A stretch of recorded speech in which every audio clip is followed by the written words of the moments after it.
question with them, lay some ground rules with you. If they want to get into economic discussion with you, ask them, whose planet is this anyhow? Find out if they believe in God, and if so, then pick their brain a little bit, ask them to qualify the statement, elaborate, expand on what they believe about God and whose planet this is, and are we all equally beloved children of God and all this, or does God play favorites and all this kind of thing, or can anybody come to his graces anytime they want and be one of the favored blessed ones because they're following his will, they've decided to be his friend, they've wholly given themselves to him completely, and they ask for correction anytime they're wrong. Anytime they say the wrong thing, they immediately ask for forgiveness, because we all need that. We need mercy and compassion, and we need to offer it to others.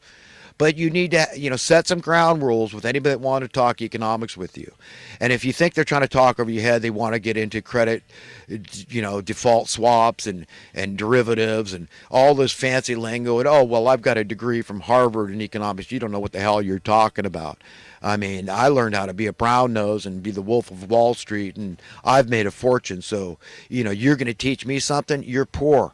Okay, what the hell are you going to teach me? You see the problems we have in society and what just perpetuates the problem. But it's all coming to a head. People are figuring it out because God is in the mix. God is the one that is going to get us through. If God, allows Donald Trump to succeed, it wasn't Donald Trump. It was just that the time was right in history.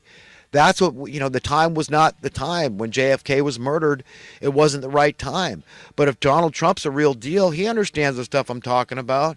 The relationship between this idea of equality, which is, engraved in our Constitution, and the correlation between freedom and how these are precious values to Americans, and it has to do with happiness and doing the right thing for future generations and how to enjoy our own generation, our present existence here in America right now.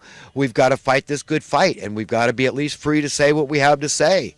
Okay, but I'll tell you what, I'll talk anybody under the table. When it comes to economic matters, I know my stuff. Why?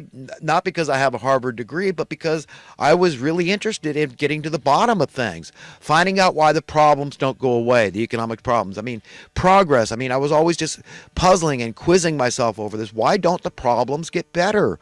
Why do we have this high crime rate? What is the main driver? What induces people to crime? And then you realize it's desperate poverty. Then you go, well, do we have to have desperate poverty? Do we really need from our puppeteers in order to get us to work? And then you realize, no, that's fraud. That's a lie. You find out that we have an instinct to work, and it's very unnatural not to want to serve your fellow human being in some capacity, to contribute, to give back, by evidence through all the volunteerism in society. So nobody can prove me wrong. Nobody could prove me that I know what I'm talking about. So this idea of a basic guaranteed income. Okay, people say, oh, the government, you want welfare and all. No, I don't want welfare. I want dignity. And people that are pointing a finger at say, oh, you're on welfare, you're a taker, you're on the, maybe Ted Nugent might say about welfare recipients, that they are on the liability side of the equation. He wants them to be in the, the giving side of the equation always. Okay, not realizing that, hey, man, you know what? You're really kind of out of touch with the masses and what's going on here. In the rural areas of America, get in touch. There's just not enough work. People are way underemployed. How do you expect people to survive? They're one paycheck away from paying their rent and being homeless and not being able to pay their bills. And you say, well, they shouldn't go, they should just buck up and just, go out and get 2 jobs and work more hours and just be more cutthroat, advertise more and get more business and, do what you have to do to survive and just accept it. I mean, essentially that's what people like that are saying, is just accept the bar getting harder and harder to reach, the nut getting harder and harder to crack. This social Darwinian economics, just accept it. America's the best country in the world. Look how many people still want to come here, they'll tout. And all I hear it from Alex Jones all the time. Look at this and all this. Do they talk about how far we've fallen in the last 55 years? The murder of JFK, what a big deal that is. You're historians, but you don't want to revisit recent history 55 years ago when I was a little boy. Let's talk about the 2008 bailout. You talk about free market, what's going on with the national debt. You would tolerate going in debt at all, okay, to any degree? You understand? I mean, and then you say that that people shouldn't get welfare when it's the same people that are causing the poverty that set up the welfare state to throw out a few crumbs. Do you understand? Cloward and Piven strategy. Look it up. It's all by deliberation that people are getting poorer. It's getting harder and harder to enter the middle class. More and more people are homeless on the streets, and none of it's Donald Trump's fault because this thing's got legs. It's got momentum. It does not want to stop. But yet it's stopped. It's an immovable object, so it's got this inertia at the same time. It's just this stubborn, momentous. I mean, I can't tell you how bad and pernicious. Pernicious is a fancy word for bad, but it's really, really, really bad. Okay, our country has fallen really, really far. So if people were decadent in America, they should have been a hell of a lot more decadent 55 years ago when you could enter home ownership if you had any job at all.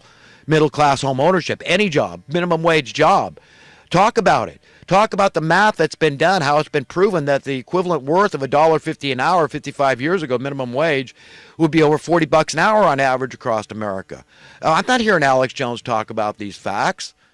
And then, you bitch about the welfare. Well, yeah, who needs it? Take away the $50 billion immediately. The $50 billion in HUD, Section 8 housing subsidy, welfare subsidy to those that can't afford housing. Yank it. Yank it tomorrow. Yank it yesterday, okay? Yank it. Yank it. I'm all for it. Yank it. Okay, and you're going to see that market correction come overnight in housing. Okay, that's what's going to happen. You understand this is all interference. This is not free market. Okay, this is not free market. $50 billion every year.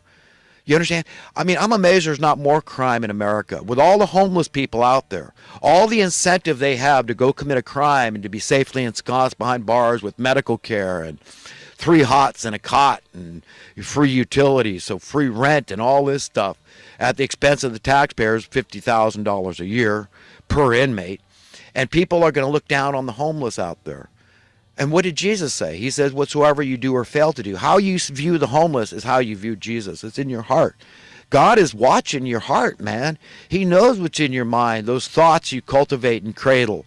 He knows, he knows your values. Don't try to BS him. He knows if you love your car more than him, you love your properties more than him. He knows what's going on here, okay? And you need to know what's going on here. And I need to know what's going on here. And I'm going to keep pushing for the truth.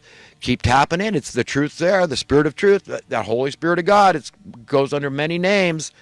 The Comforter, the Counselor, the Spirit of truth, the Encourager. Always there for us. Every good quality, characteristic, and attribute is at all of our fingertips. We're all without excuse to tap into it, to have vast wisdom at our fingertips. And like Jesus said, the prostitutes and tax collectors are entering heaven ahead of these people that call themselves righteous, all these hypocrites out there, okay? And, out of the mouths of babes and suckling come wisdom, because they know when I talk about supply and demand and the whys and wherefore, the rhyme and the reason, the nuts and bolts, the logic behind why your currency is naturally supposed to go up in worth, increase in worth. Okay, they can understand that. This idea that you find easier and easier, a civilized society, like Adam Smith said, look, a civilized society can support a lot of idleness. Idleness is the way he put it. This is over 200 years ago, just the big dawn of the industrial age, that he wrote The Wealth of Nations. Okay, but he understood then, because there was always a few lazy people that didn't want to contribute, didn't want to work. It doesn't matter. We don't need them. They're not in the game. They don't get any attention. You understand? A great artist is, I'm born free. I'm born wealthy because this planet on its face belongs to me too. I have a right, God-given right, to share in the inherent wealth of this planet. I'm talking about all the natural resources, the water, right? Let's start with the really important stuff, the water, the building materials for your shelter. Okay, God provided that stuff. The energy needs, your energy needs, God provided that stuff. Do you understand? So it should be free. Those basic commodities that support human life, that are essential to our survival, God provided them. When you catch a fish out of the ocean, it's not God popping his head out of the cloud saying, that'll be $5, please. Give me some dollars. God needs some dollars. No. It's some idiots at the very top of this thing that are doing squat. In fact, they're just big fat leeches. So does a leech not only do nothing for you, a tick? No, it's actually really, really pernicious. It's really bad, isn't it? To have this bloodsucker, a tapeworm. That's what they're like, a tapeworm.